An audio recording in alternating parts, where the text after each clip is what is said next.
jana priyam priyakaram nirmasaram pujitam nana shastra vicharanai. And now chapter 29, Expressions of Love for Krishna. Lokanang hitakarinam tribhuvane mannam saranyakanam nana shastra vicharanai. There are some bodily symptoms which express overwhelming ecstatic love, the abhachari bhava.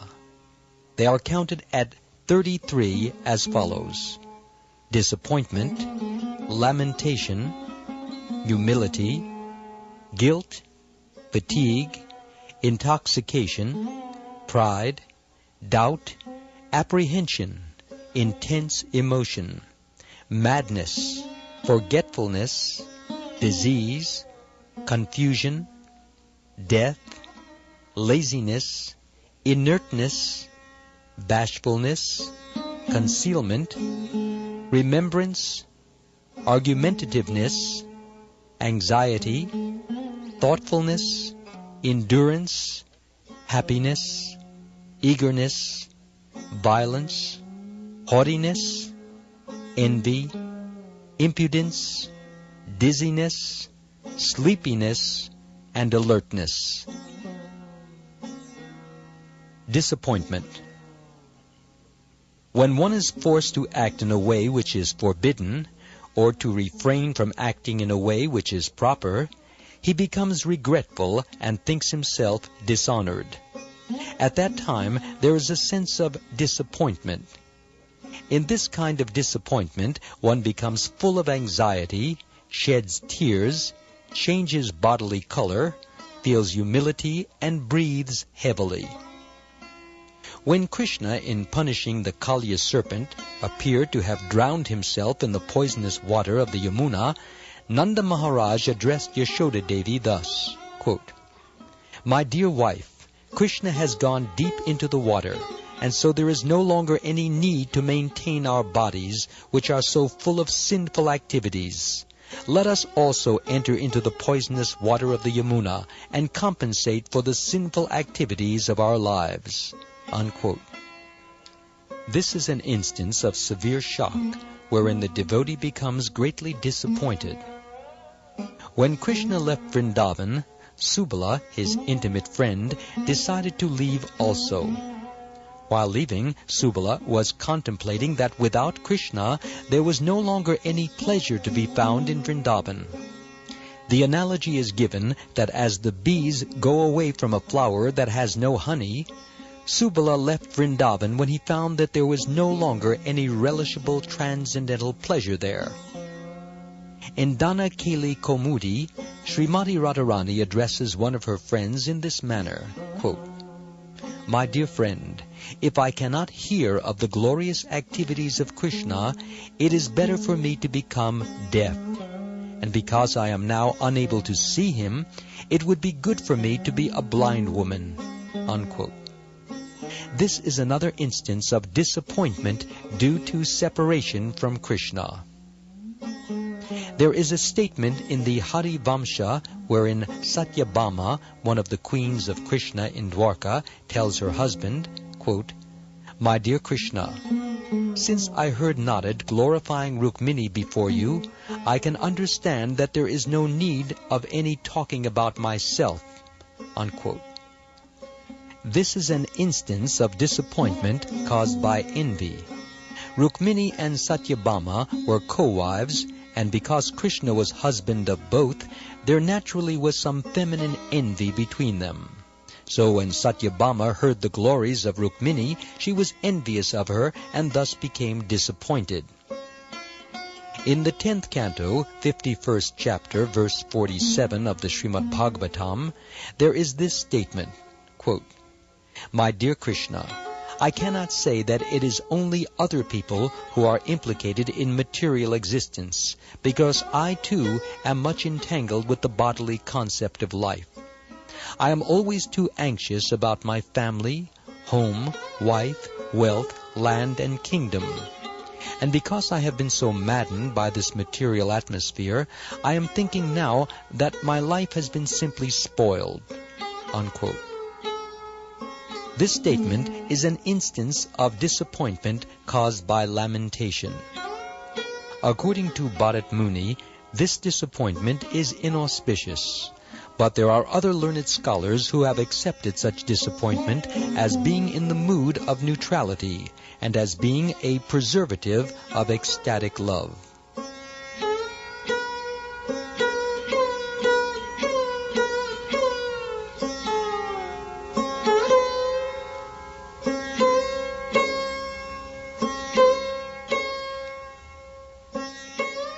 Lamentation.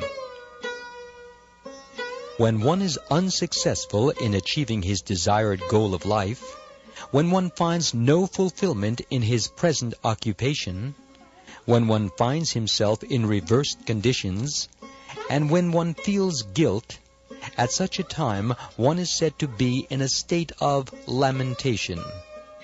In this condition of lamentation, one becomes questioning, thoughtful, tearful, regretful, and heavy-breathed.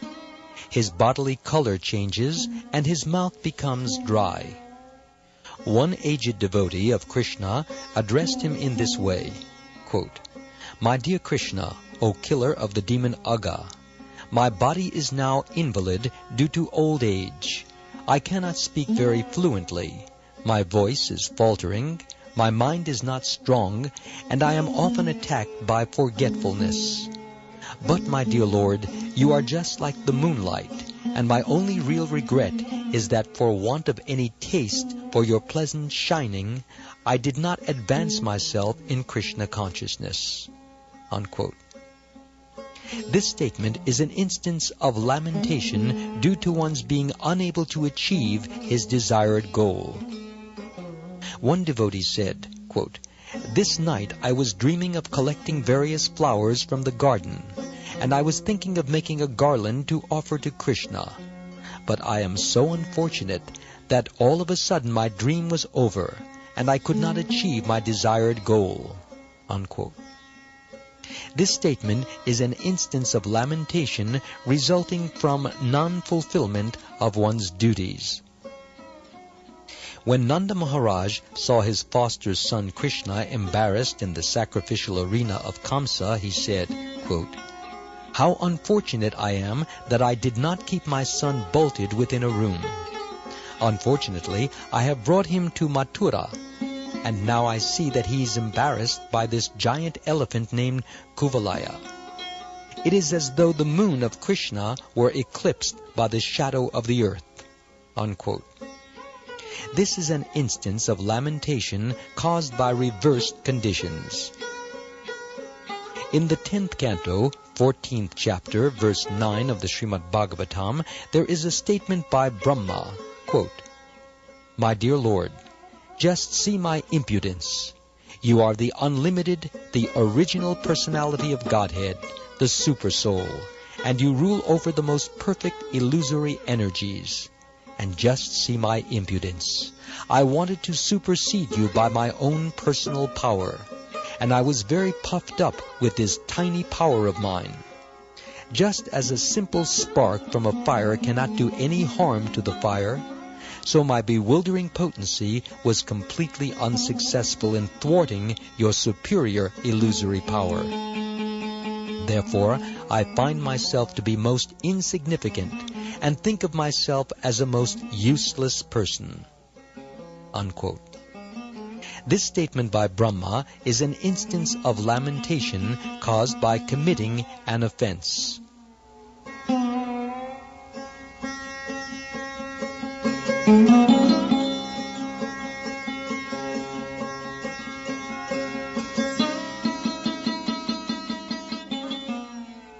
Humility. A sense of weakness caused by distress, fear, or offensiveness is called humility. In such a humble condition, one becomes talkative, small in heart, dirty in mind, full of anxiety, and inactive. In the 10th canto, 51st chapter, verse 57 of the Srimad Bhagavatam, there is the following statement by King Muchukunda, quote, "My dear Lord, because of my bad deeds in the past, I am everlastingly aggrieved. I am always suffering from my desires, but still my senses are never satisfied with material enjoyments. Somehow or other, by your grace, I am now in a peaceful condition because I have taken shelter of your lotus feet, which are always free from all lamentation, fear, and death. O Supreme Protector, O Supreme Soul, O Supreme Controller, kindly give me your protection. I am so much embarrassed."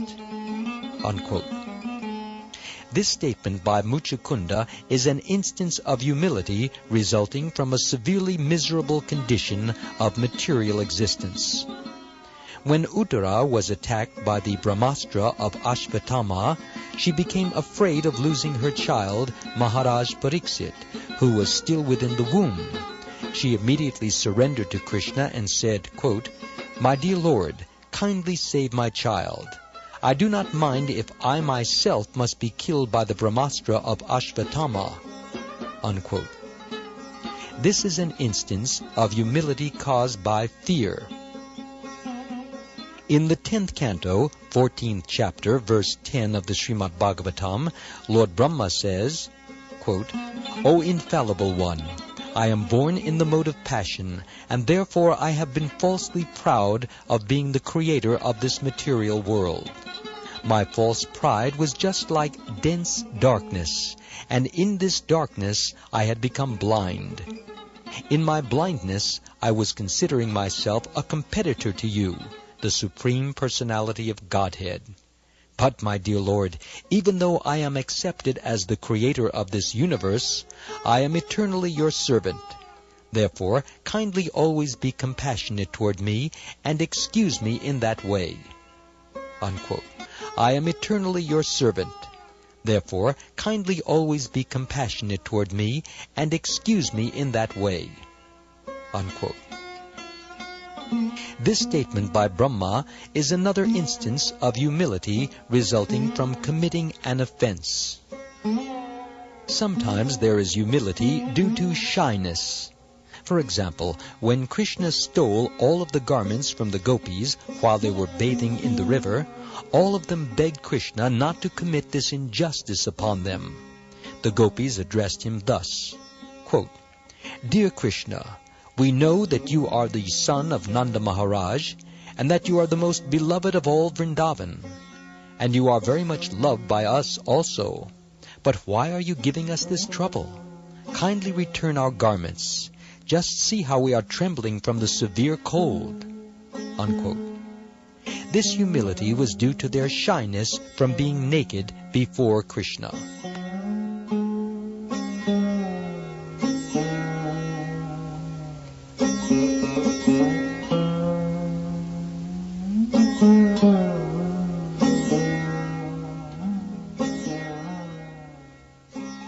Guilt. When a person blames himself for committing an inappropriate action, his feeling is called guilt. One day Srimati Radharani was churning yogurt for Krishna. At that time, the jeweled bangles on her hands were circling around, and she was also chanting the holy name of Krishna.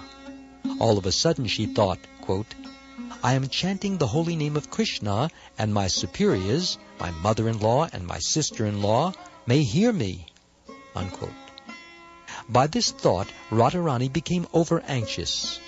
This is an instance of feeling guilty because of devotion to Krishna. One day, the beautiful-eyed Srimati Radharani entered into the forest to collect some flowers to prepare a garland for Krishna. While collecting the flowers, she became afraid that someone might see her, and she felt some fatigue and weakness. This is an instance of guilty feelings caused by labor for Krishna. There is a statement in Rasa Sudhakara that after passing the night with Krishna, Radharani became so weak that she was unable to get up from bed. When Krishna took her hand to help her, Radharani felt guilty about having passed the night with him.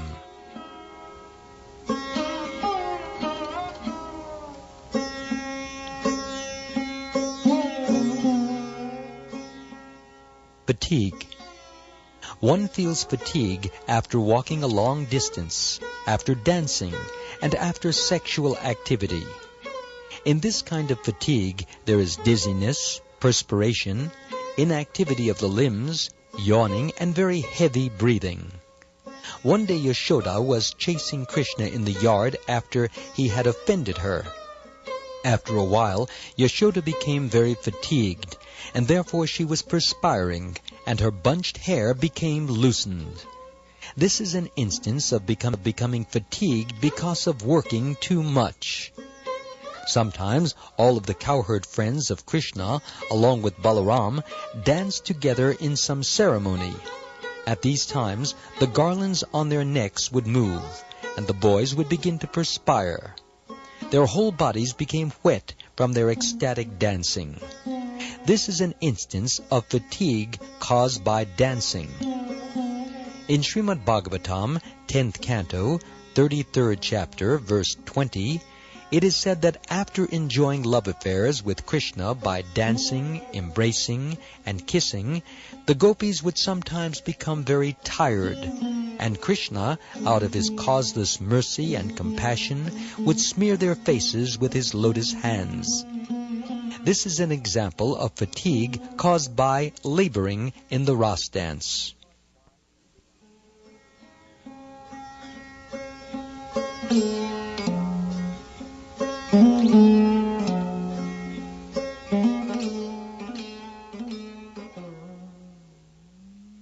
Intoxication. When one becomes arrogant with false prestige due to drinking intoxicants or being too lustful, the voice becomes faulty, the eyes become swollen, and there are symptoms of redness on the body. There is a statement in the Lalita Madhava that Lord Baladev, intoxicated from drinking excessive quantities of honey, once began to address the ants. Quote, "O you kings of the ants, why are you hiding yourselves in these holes?" Unquote. At the same time, he also addressed the king of heaven. Quote, "O King Indra, you plaything of Shachi, why are you laughing? I am now prepared to smash the whole universe, and I know that Krishna will not be angry with me." Unquote. Baladev, or Balaram, is the older brother of Krishna. He is an expansion of the Godhead himself, and therefore to be considered an incarnation of God, as explained in Srimad Bhagavatam. Then he addressed Krishna, quote, "My dear Krishna, tell me immediately why the whole world is trembling and why the moon has become elongated. And O you members of the Yadu dynasty, why are you laughing at me? Please give me back my liquors made of honey from the Kadamba flower." Unquote. Srila Rupa Goswami prays that Lord Balaram will be pleased with all of us while he is thus talking just like an intoxicated person. In this state of intoxication, Balaram felt tired and lay down for rest. Generally, those who are exalted personalities lie down when they feel intoxicated, whereas those who are mediocre laugh and sing during intoxication, and those who are lowly use vulgar language and sometimes cry. Such intoxication is manifested according to different ages and mentalities. Srila Rupa Goswami does not describe further in this direction because there is no necessity for such a discussion. There is another description of the symptoms of intoxication in the person of Sri Radharani after she saw Krishna. Sometimes she was walking hither and thither. Sometimes she was laughing. Sometimes she was covering her face. Sometimes she was talking without any meaning. And sometimes she was praying to her associate gopis. Seeing these symptoms in Radharani, the gopis began to talk among themselves. Quote, "Just see how Radharani has become intoxicated simply by seeing Krishna before her." Unquote. This is an instance of ecstatic love in intoxication.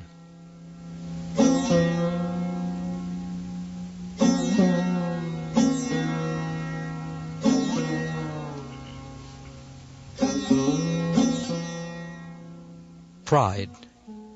Expressions of ecstatic love and pride may be the result of excessive wealth, exquisite beauty, a first-class residence, or the attainment of one's ideal goal. One is also considered proud when he does not care about the neglect of others.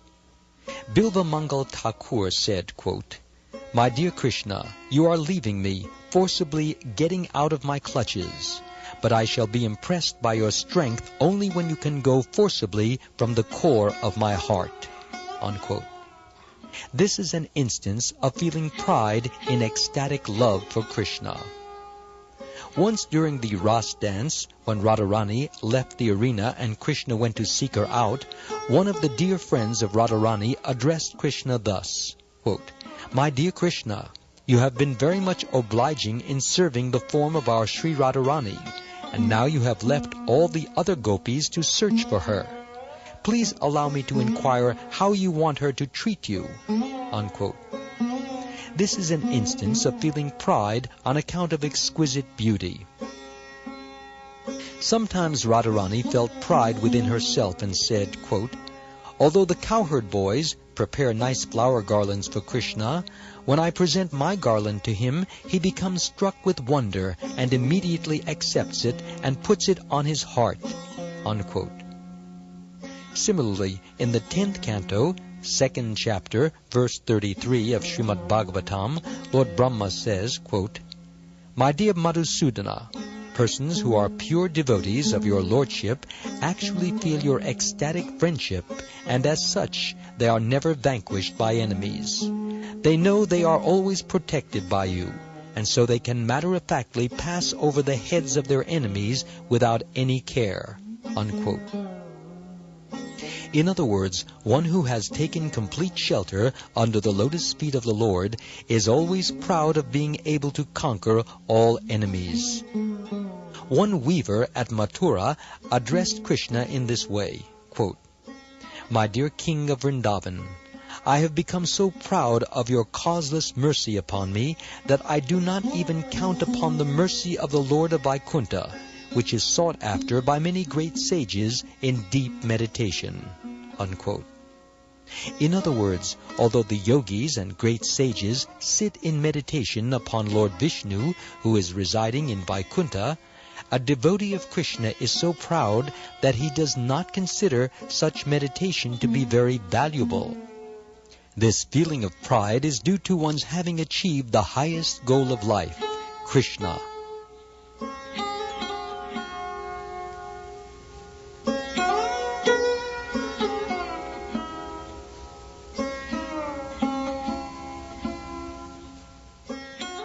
Doubt.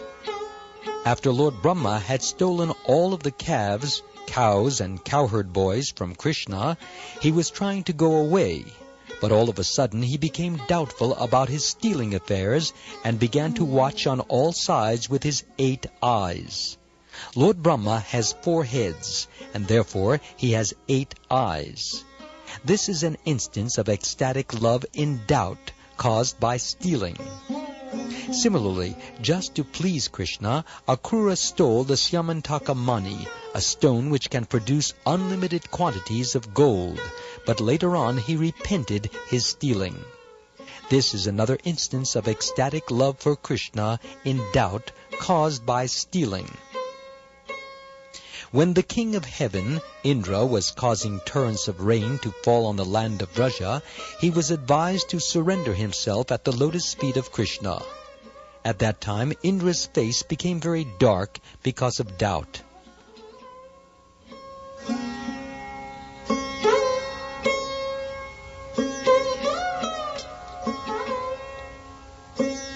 Apprehension.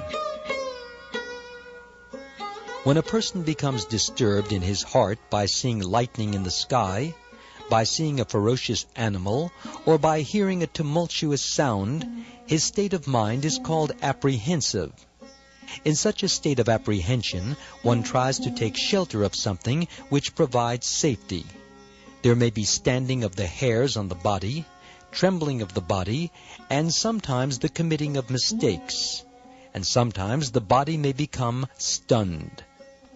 In the Padyavali, there is the following statement, quote, "My dear friend, Krishna's residence in the demoniac circle at Mathura, under the supremacy of the king of demons, Kamsa, is causing me much worry." Unquote. This is one instance of apprehending some danger to Krishna in ecstatic love for him. When Vrishasura appeared in Vrindavan as a bull, all of the gopis became greatly affected with fear. Being perturbed in that way, they began to embrace the tamal trees. This is an instance of fear caused by a ferocious animal and of the search for shelter while remembering Krishna in ecstatic love.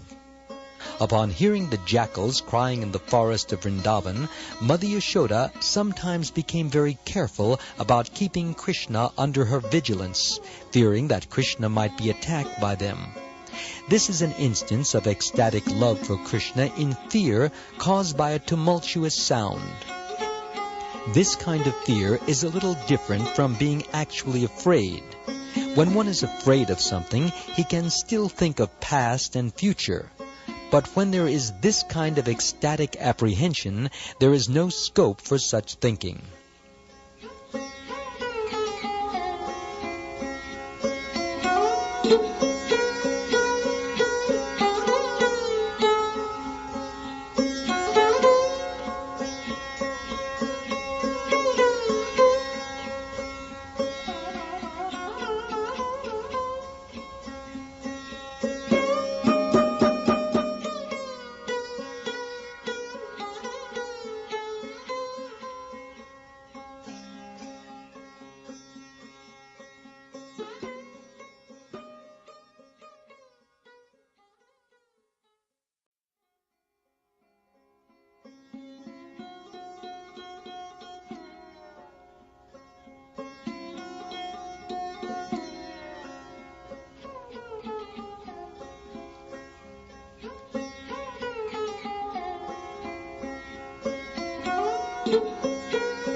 Intense emotion.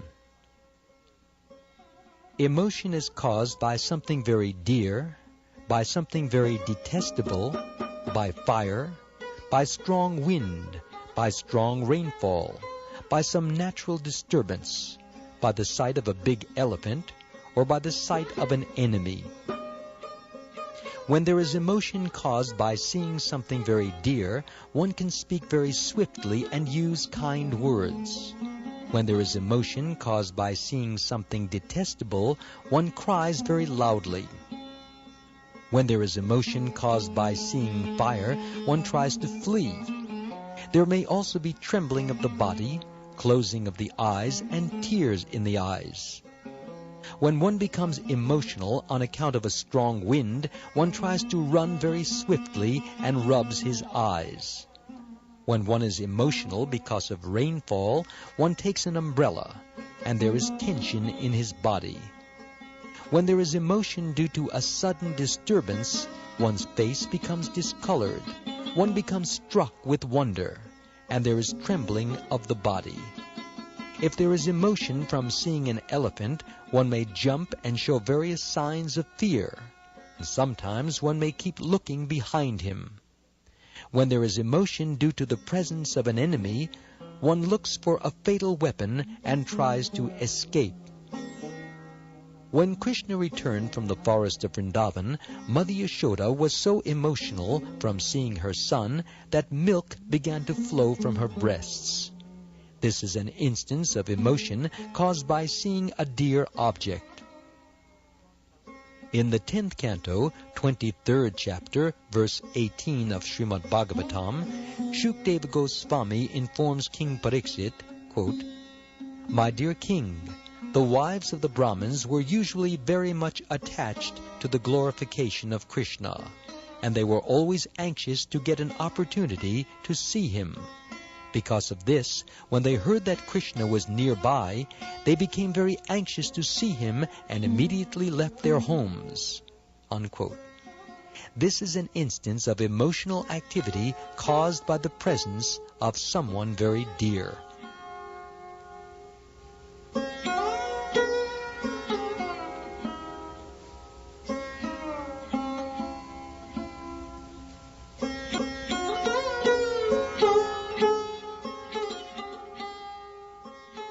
When Putana, the demoniac witch, was struck down and killed by Krishna, Mother Yashoda was struck with wonder and began to cry emotionally. "Oh, what is this? What is this?" When she saw that her dear baby Krishna was playing on the chest of the dead demoniac woman, Mother Yashoda, at a loss what to do, began to walk this way and that. This is an instance of being emotional on account of seeing something ghastly. When Krishna uprooted the 2 Arjun trees, and Yashoda heard the sound of the trees crashing down, she became overcome with emotion and simply stared upward, being too bewildered to know what else to do. This is an instance of being emotional from hearing a tumultuous sound. When there was a forest fire in Vrindavan, all the cowherd men assembled together and desperately appealed to Krishna for protection. This is an instance of emotion caused by fire. The whirlwind demon known as Trinarvrata once carried Krishna off from the ground and blew him around, along with some very big trees. At that time, Mother Yashoda could not see her son, and she was so disturbed that she began to walk this way and that. This is an instance of emotion caused by severe wind. In the 10th canto, 25th chapter, verse 11 of Srimad Bhagavatam, there is a description of Indra's causing severe torrents of rain at Vrindavan. All the cows and cowherd boys became so afflicted by the wind and cold that they all gathered together to take shelter under the lotus feet of Krishna. This is an instance of emotion caused by severe rainfall. There were severe torrents of hail when Krishna was staying in the forest of Vrindavan, and the elderly persons bade him, quote, "Krishna, don't you move now. Even persons who are stronger and older than you cannot move, and you are just a little boy, so please stay still." Unquote. This is an instance of emotion caused by heavy hailing.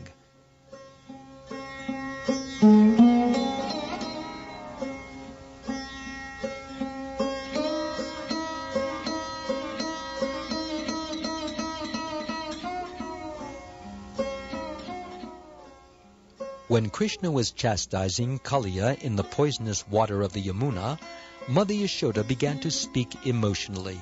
Quote, "Oh, see how the earth appears to be trembling. There appears to be an earth tremor, and in the sky tears are flying here and there. My dear son has entered into the poisonous water of the Yamuna. What shall I do now?" Unquote. This is an instance of emotion resulting from a natural disturbance.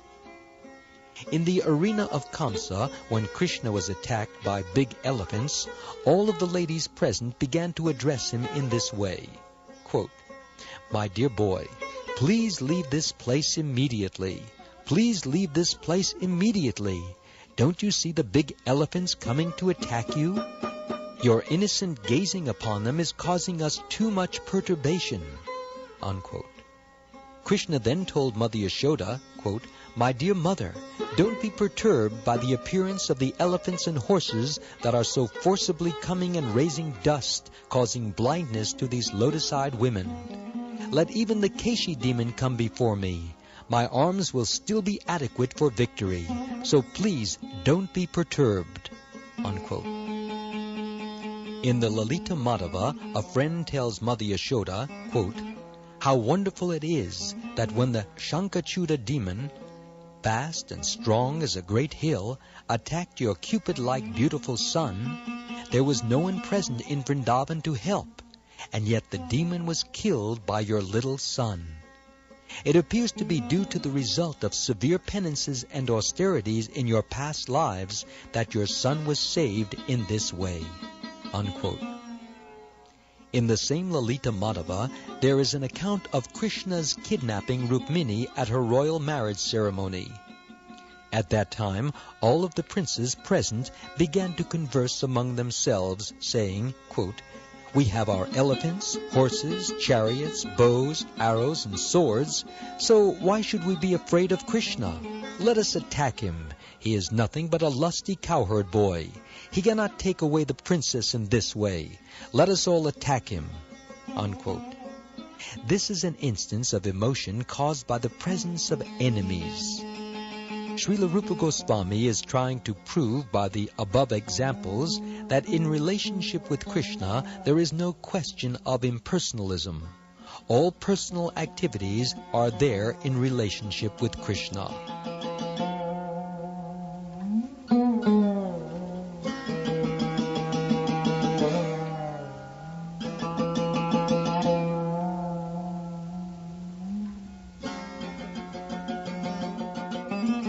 Madness. Srila Bilva Mangala Thakur prays in his book as follows, quote, "Let Srimati Radharani purify the whole world, because she has surrendered herself completely unto Krishna.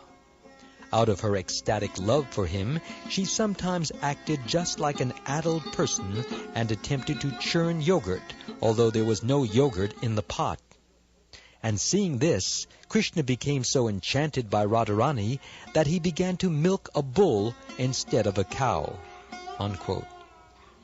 These are some of the instances of insanity or madness in connection with the love affairs of Radha and Krishna. In Srimad Bhagavatam, it is said that when Krishna entered the poisonous waters of the Yamuna, Srimati Yashoda Devi went insane. Instead of searching for curative herbs, she began to speak to the trees as if they were snake chanters.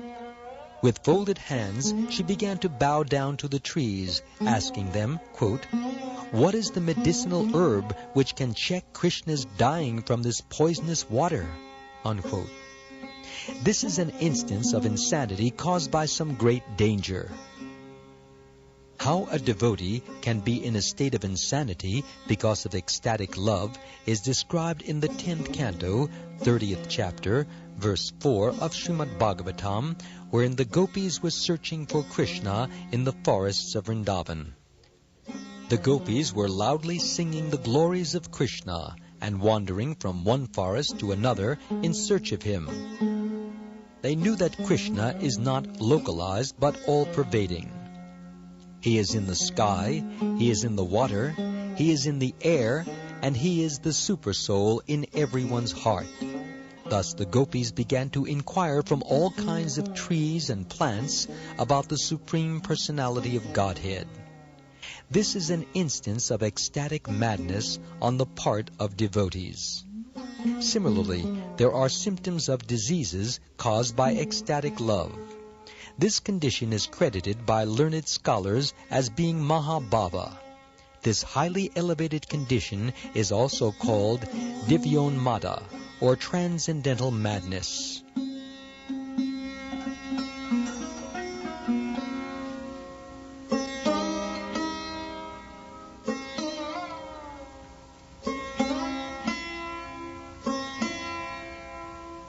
Forgetfulness. When Krishna was absent from Vrindavan and was staying in Mathura, Srimati Radharani sent news to him that his mother, the Queen of Vraja, was feeling such separation from him that there was foam coming from her mouth, like the foam on the shore of the ocean. And sometimes she was raising her arms like the waves of the ocean, and because of her intense feelings of separation, she was rolling on the ground and creating a tumultuous roaring sound. And sometimes she was remaining completely silent, like a calm sea. These symptoms of separation from Krishna are called apasmara, or forgetfulness. One completely forgets his position when he manifests these symptoms in ecstatic love.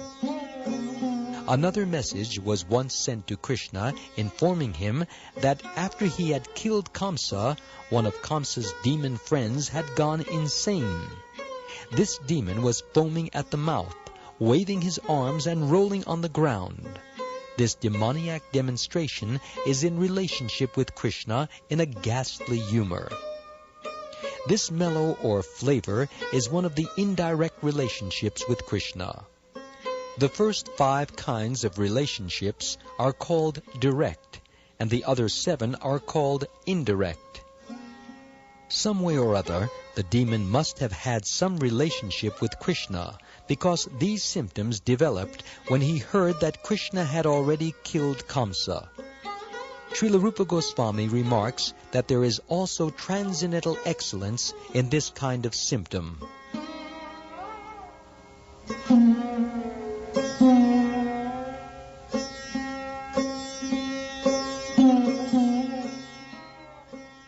Disease. When Krishna was absent from Vrindavan and was staying at Mathura, some of his friends informed him, quote, "Dear Krishna, because of their separation from you, the inhabitants of Braja are so afflicted that they appear to be diseased. Their bodies are feverish, and they cannot move properly. They are simply lying down on the ground and breathing heavily." Unquote. In the 10th canto, 12th chapter, verse 44 of Srimad Bhagavatam, Maharaj Pariksit asked about Lord Ananta. And upon hearing this question, Shukdev Goswami began to show symptoms of collapsing. Yet he checked himself and answered King Parikshit's question in a mild voice. This collapsing condition is described as a feverish state resulting from ecstatic pleasure. There is another statement in Srimad Bhagavatam telling of the damsels of Braja meeting Krishna at the sacred place of Kurukshetra, many years after their childhood pastimes. When they met in that sacred place, all the gopis became stunned by the occurrence of a solar eclipse. Their breathing, blinking of the eyes, and all similar activities stopped, and they stood before Krishna just like statues. This is another instance of a diseased condition resulting from exuberant, transcendental pleasure.